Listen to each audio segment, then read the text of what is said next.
Friends, మీలో ఎవరైనా వెంకటాపురం నుండి శ్రీశైలం పాదయాత్ర చేశారా? అదేవిధంగా ఈ సంవత్సరం ఎవరైనా పాదయాత్ర చేయాలనుకుంటున్నారా? అయితే మీకు వెంకటాపురం నుండి శ్రీశైలంకు వెళ్లే దారిలో అంటే సుమారుగా వెంకటాపురం నుండి ఒక 7 నుండి 8 కిలోమీటర్లు నడిచిన తర్వాత దారి ప్రక్కన ఒక పెద్ద దర్గా కనిపిస్తుంది. అవునా ఫ్రెండ్స్?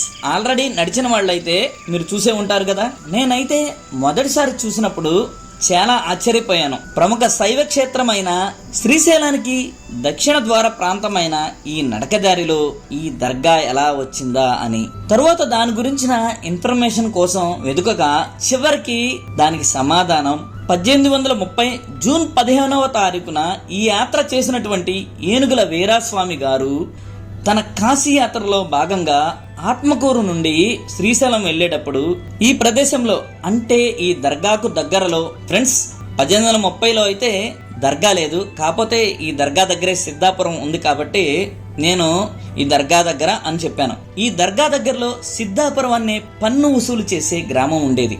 కర్నూలు నవాబు తాను యాత్రికుల నుండి పన్ను వసూలు చేసే నిమిత్తం తన ఉద్యోగులను సిద్ధాపురంలో నియమించాడు.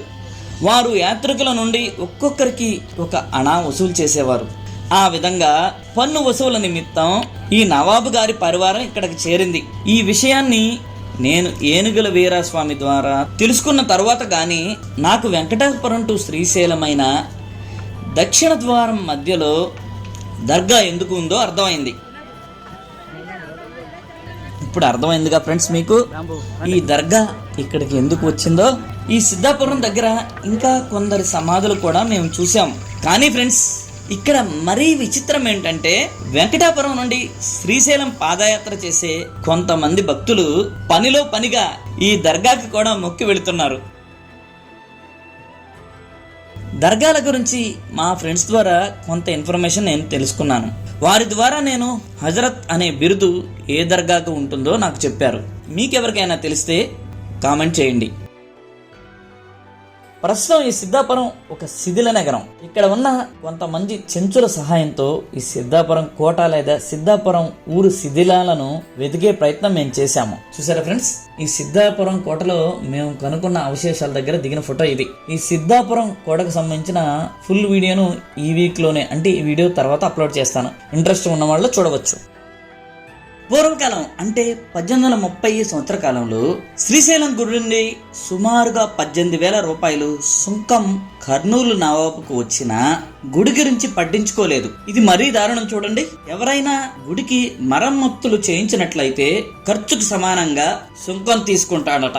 ఇదైతే నాకు భలే ఆశ్చర్యంగా ఉంది. ఆ రోజుల్లో రాజా చందులాల ఈ నిర్బంధం చేత కొంత మరమ్మతులు చేసిన విడిచిపెట్టేశాడు. అంటే ఆ రోజుల్లో శ్రీశైలం గుడిని ఒక ఆదాయ మార్గంగానే చూశారు అప్పుడు నవాబు. కానీ దానికి ఎలాంటి మరామతులు చేపించలేదు. ఒకేలా చేయించిన వాళ్ళు ఎవరైనా ఉన్నా వాళ్ళ దగ్గర నుంచి మళ్ళీ పన్ను వసూలు చేసి వాళ్ళని ఇబ్బంది పెట్టేవాడు. ఈ విషయం మనకు ఏనుగుల వీరాస్వామి గారి ద్వారా తెలిసింది.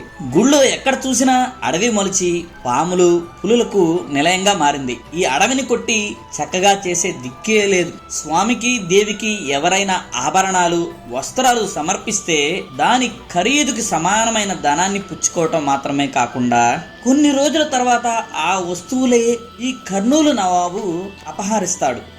దీన్ని బట్టి తెలుసుకోవచ్చు ఫ్రెండ్స్, ఈ మన శ్రీశైలం గుడి ఎంత దారుణమైన పరిస్థితిలో ఎంత శిథిలావస్థలో ఉందో.